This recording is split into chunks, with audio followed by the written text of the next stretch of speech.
안녕하세요. 자연스님TV 자연입니다. 안한존자의 일기 38번째 동생 난다와 천녀. 어느 때 내가 숲에서 수행하는 난다를 볼 수 있겠는가? 어느 때 내가 누더기 가사를 입는 난다를 볼 수 있으려나? 어느 때 내가 크고 작은 집을 가리지 않고 집집마다 걸식하는 난다를 볼 수 있으려나?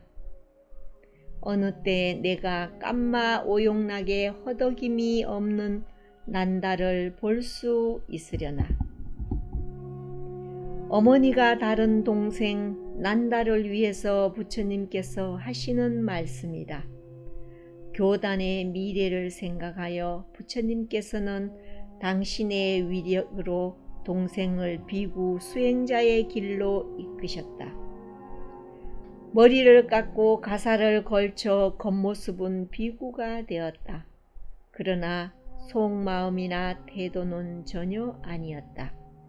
그와 나이가 비슷한 비구들은 숲속의 절에서 기꺼이 수행생활을 즐기고 있지만 동생 난다는 마을 근처의 절에서 한 걸음도 벗어나지 않았다. 누더기 가사는 사람들이 쓸모없어서 버린 천 조각을 모아 기워서 만들었다. 공동 묘지에 버린 시체를 쌌던 천 조각, 길가 쓰레기 더미에서 주운 천 조각들을 모아서 몸을 가릴 수 있도록 기운 것이다. 가사로 인해 교만심이 생기지 않도록 하기 위함이었다. 이런 누더기 가사를 입고 수행하는 비구들이 많이 있었지만 동생 난다는 볼품없는 그런 가사는 손으로 만지지도 않았다. 그의 어머니가 보내오는 가장 좋은 비단으로 만든 부드럽고 아름다운 가사만을 입었다. 가사도 좋은 것만 가려서 입는 동생 난다의 먹는 것은 어떤가? 이 질문에 대답할 필요도 없다. 그가 걸식하러 가는 집을 보는 것만으로도 알 수 있었다. 왕족의 집, 높은 대신들의 집, 거부 장자의 집 등 좋은 밥과 음식을 보시할 수 있는 집만 골라서 걸식하러 갔다. 시금치, 고추 같은 것만을 보시할 수 있는 집에는 발 그림자조차 비추지 않는다. 난다는 내 얼굴을 보는 이마다 나를 좋아하게 해 주소서 라는 소원이 부족한 사람이었다. 몸매와 손발 역시 잘생긴 남자였다. 출가하기 전부터 매우 아름답던 난다는 노란 가사를 입었을 때도 역시 보기가 매우 아름답다. 나이가 비슷한 여자들이 그의 얼굴을 한번 보면 다시 돌아보지 않고는 견딜 수 없었다.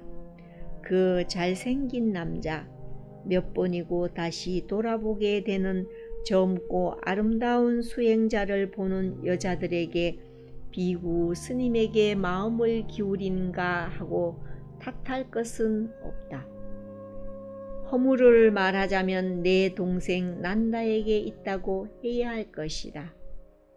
원래 태어난 몸이 매우 아름답기도 했지만 스스로 치장하는 모습 역시 재미있다. 비구 스님들은 누구나 근심덩어리며 손질할 일이 많은 머리카락을 깨끗이 깎아버린다. 길었을 때라도 머리카락의 길이가 손가락 2마디를 넘기지 않도록 정해져 있었다. 손가락 2마디를 넘지 않는다면 2달 정도는 깎지 않아도 된다고 허락했다. 그런데 우리의 동생 난다는 이 계율만큼은 스스로 잘 따랐다. 이 계율을 따르는 것에는 다른 이보다 훨씬 더 뛰어났다.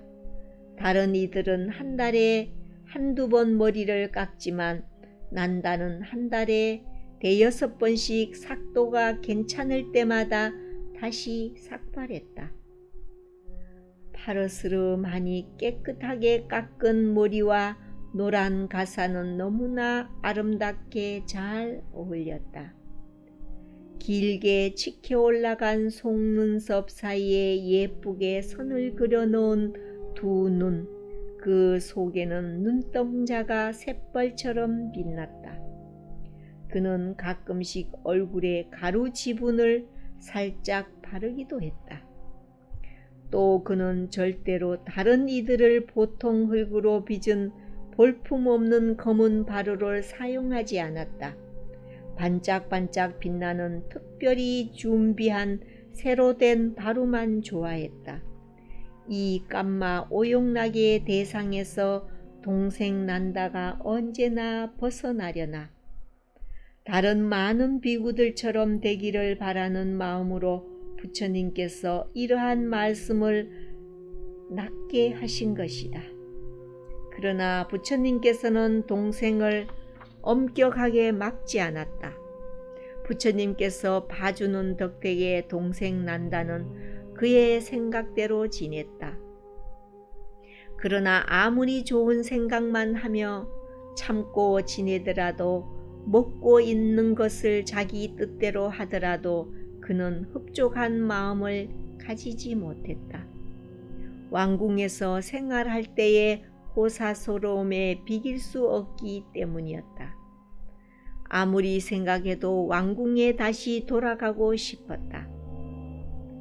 어떤가 난다야, 이 교단의 생활에 만족하는가? 난다가 가는 곳마다 이러한 질문이 끊임없이 쏟아졌다. 마음속에 있으면 밖으로도 드러난다라는 말처럼 삭가 종족의 보배로운 아들 난다는 교단 안에서 즐거움을 얻지 못했다. 사실이 아닌 것을 사실인 척 꾸며서 말할 수도 없었다. 그렇게 꾸미지 않고 사실만을 말하더라도 그의 마음을 스스로 다스릴 수 없었다. 만약 사실대로 말하여 부처님의 귀에 들어가면 그분 앞에 불려가서 질문을 받아야 하리라. 난다의 이러한 어려움을 짐작한 나는 마주쳐도 조그만 소리로 지나가는 인사만 해야 했다. 이렇게 묻더라도 동생 난다는 한두 마디 정도는 모르는 척한다. 서너 마디까지는 자기 입을 잘 다스린다. 그보다 지나쳐 물으면 마음속에 있는 대로 모두 인정한다. 난다여, 이 교단에 실증 난다고 하는 말이 사실인가? 일찍이 생각했던 대로 난다가 실증을 내고 있다는 소문이 부처님의 귀에 들리게 되자 난다를 불러서 이렇게 물으신 것이다. 이러한 질문이 두려웠기 때문에 거듭 조심하고 참았었을 것이다. 아무리 조심하고 참았더라도 이러한 질문을 받은 지금 같은 처지에서는 두려워하는 것만으로 끝낼 수 없었다. 사실 그대로 말씀드릴 수밖에 없었다. 사실입니다, 부처님. 제가 이 교단 안에서 지내는 것이 지루해졌습니다. 교단에서 계속 수행자의 생활을 할 수 없습니다. 계를 반납하고 다시 왕궁으로 돌아가고 싶습니다, 부처님. 모든 사실을 다 아시더라도 이유가 있어서 물으신 것이다. 제가 형님의 바루를 안고 왕궁에서 나올 때 자나빠나 깔라니 공주는 머리를 빗고 있었습니다. 반쯤 빗은 머리를 한 손으로 거머쥐고 왕자님 빨리 돌아오세요 하고 황급히 울먹이는 소리로 당부했습니다. 그 소리가 틈만 있으면 제자의 귀에 들려옵니다. 이제는 환속하여 왕궁으로 돌아가고 싶습니다, 부처님. 오, 그러할 것이다, 그러할 것이다. 자기와 모습은 같지만 행동은 다른 동생 난다에게 자비와 연민심 가득한 눈길로 극히 바라보셨다. 좋다 난다여, 교단이 지루해졌으면 우리 둘이 여행을 하며 한 바퀴 둘러보자. 가사와 소지품을 준비해 두어라.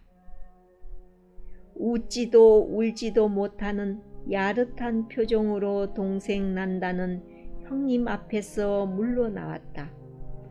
동생 난다의 인생에 여행 하나가 기다리고 있는 것이다.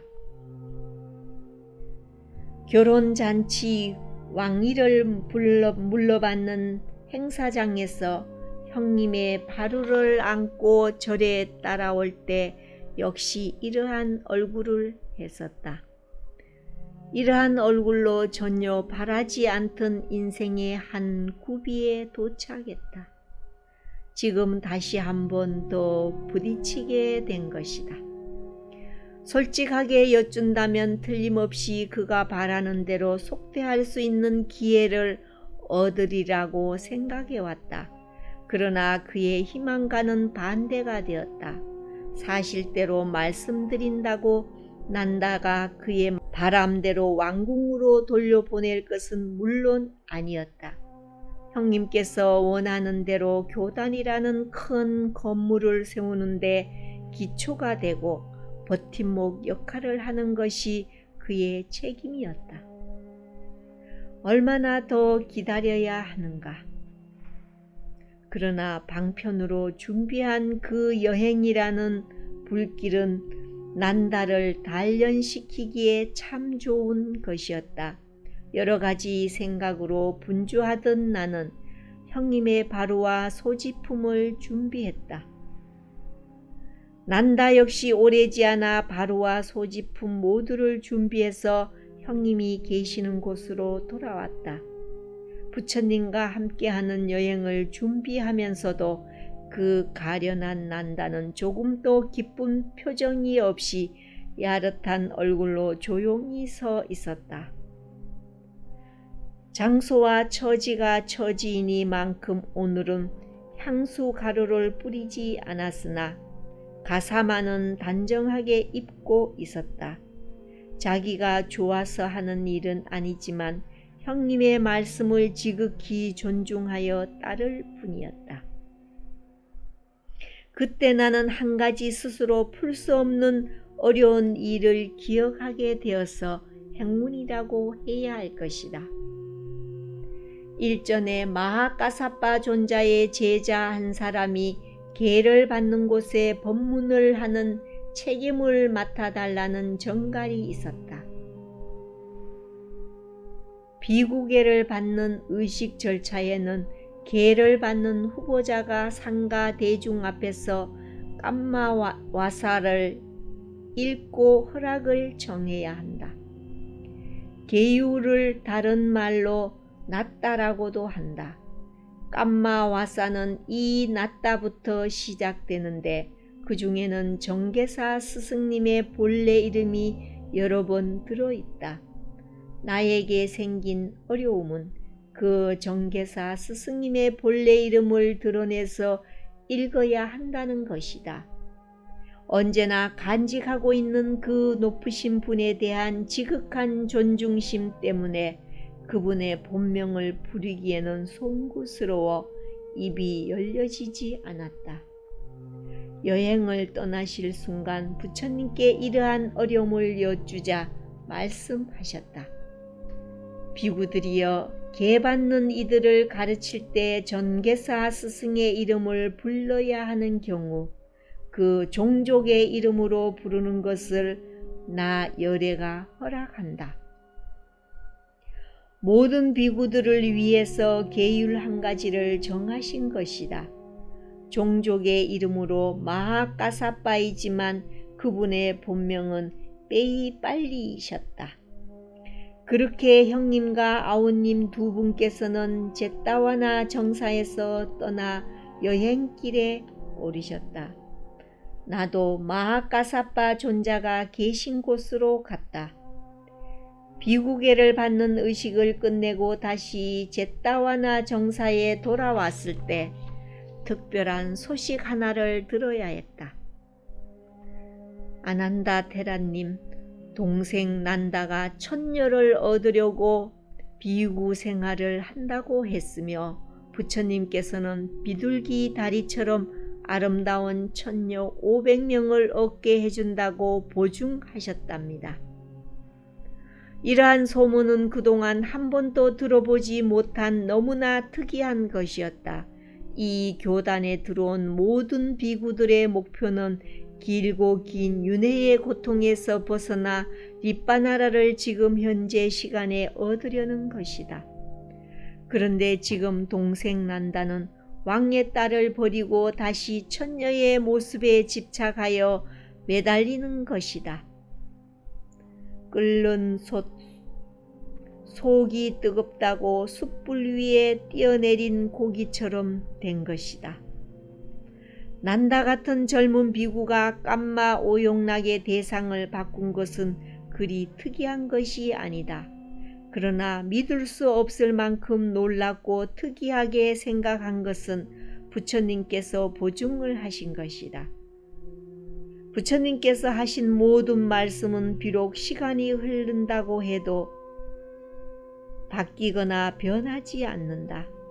튼튼한 성문 기둥처럼 흔들림이 없으며 오래되어도 한 가지로 고든 것이 부처님의 말씀이다.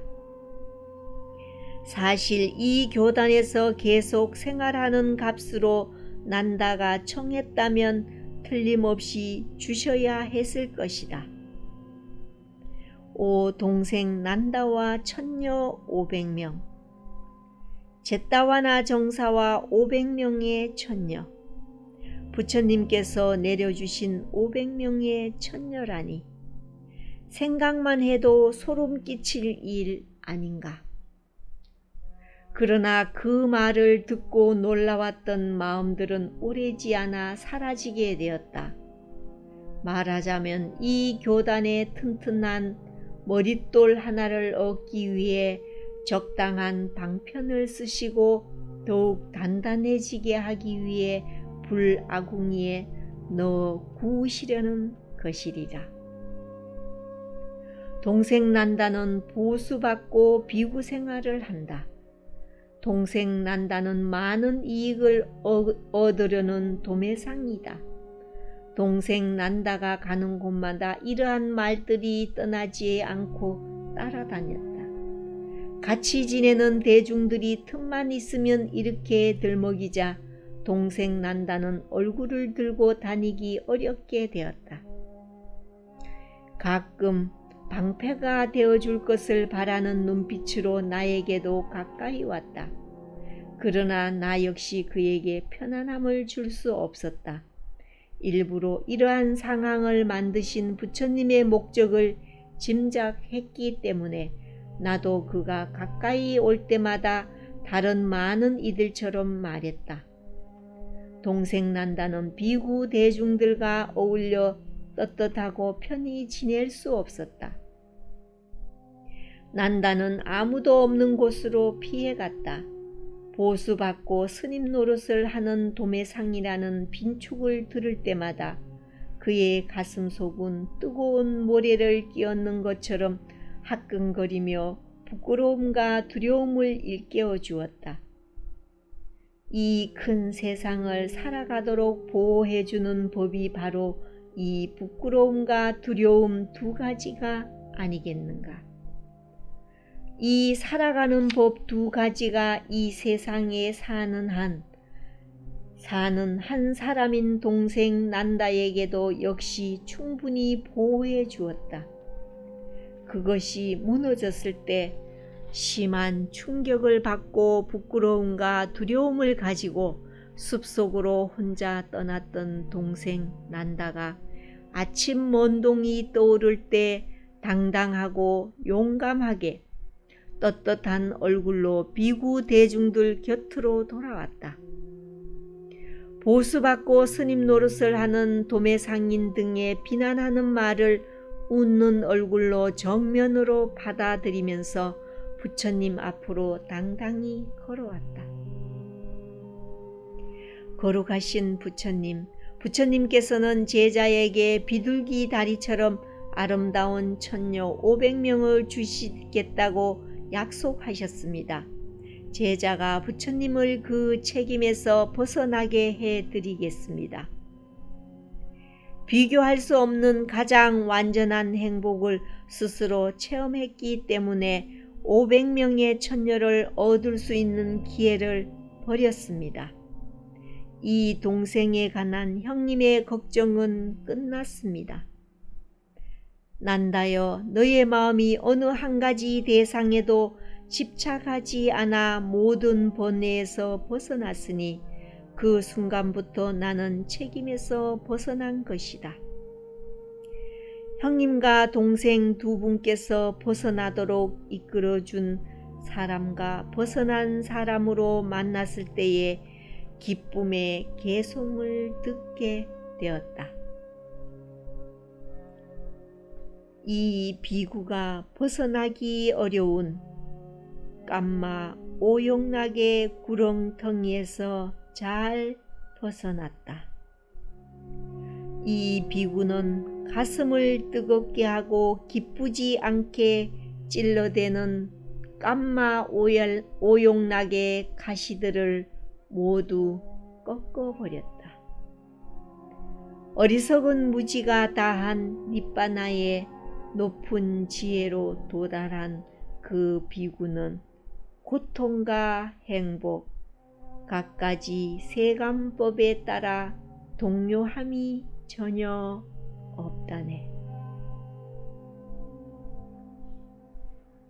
동생 난다와 천녀 자연 스님이었습니다.